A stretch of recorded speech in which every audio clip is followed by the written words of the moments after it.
Hello, friends. Hope all of you are very well. Finding a roommate when you're in your 60s.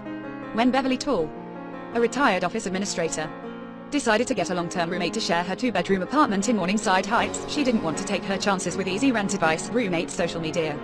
So she turned to the home sharing program run by the New York Foundation for Senior Citizens, a free service that matches older hosts with guests.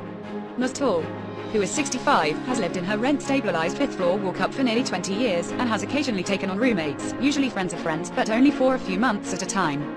But after retiring, she decided to seek out a long-term occupant for the extra room. There comes a time when you become really realistic about your finances, Ms. Tall said. Also, when you get older, it's nice to have another person around. The home sharing program introduced her to Loretta Walter, 66, who had moved to New York from Georgia 5 years earlier, after retiring from her job as a store manager of a national grocery chain. Ms. Holter, who described the move north as the fulfillment of a long-simmering dream, was happy to trade in her three-bedroom house for a furnished room in the city. I have a master's in fine arts, so I love to go to the museums, ballets, she said. If I'd have stayed in Georgia, the only question would have been where to eat every night, and I couldn't take that. Ms. Tall, a frequent museum goer who also draws and paints, she has been taking figurative art classes at Spring Studio in Soho for the past 25 years, quickly sensed that she had found a kindred spirit in Ms. H. Alter, who moved in last October. Loretta loves culture and I saw her as a very responsible person, Ms. Tall said. I was drawn to her positive nature and had great respect for the fact that she picked herself up from Georgia and came to New York. That takes a lot of courage. Ms. Holter's Papillon dog, Aes, sealed the deal. I fell in love with Aes immediately, Ms. Tall said. He was the piece de resistance. Fortunately, Ms. Tall's cat, Noah, who had never met a dog before, didn't object. I've got to brag on her, Ms. Holter interjected. She is the perfect hostess. The home sharing program, which requires only one participant in a match to be 60 or older, made sense for both women.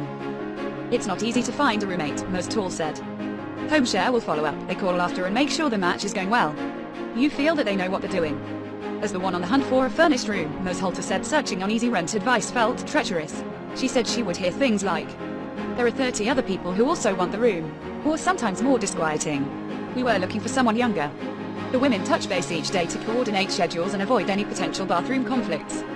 Sometimes, they'll attend a movie or a Broadway show together. They recently saw Chicago, and they both love going to the Metropolitan Museum of Art's drop-in drawing sessions. But they are also careful to give one another space. It is, Ms. Tall reflected, a very adult situation. We're both independent, she said. We live together, but also separately, as individuals. The apartment is Ms. Holter's fourth home share. Most recently, she lived in Midwood, Brooklyn, but had to leave when her hostess broke her hip and needed Ms. Holter's room for a live and health aid. The change of boroughs has proved a huge boon for a culture lover like Ms. Holter. In Midwood, she would have to allow up to 3 hours for a trip to the Metropolitan Opera, which involved 2 buses and a subway. After the performance, she sometimes would not get home until around 2 a.m., especially if she had waited at the stage door to get her program signed. And she almost always did, especially if Matthew Polenzani was performing. Matthew Polenzani is my favorite tenor. Someone of his caliber only comes along every few hundred years, Ms. Holter gushed. I'm a bit starstruck when you meet someone like that, knowing what they've accomplished. Quote, while her host in Midwood was understanding about the occasional late opera nights, Ms. Holter said she felt that it was disruptive to the household. They were kind about it, but I could tell it was hard on them, she said. I don't like to go against the desires of the house. Beverly though, she takes it like a trooper. Ms. Tall laughed, saying, she comes. How was it? She'll be up painting or watching a program on PBS, Ms. Holter said. It's wonderful that we can share a cultural event, Ms. Tall said.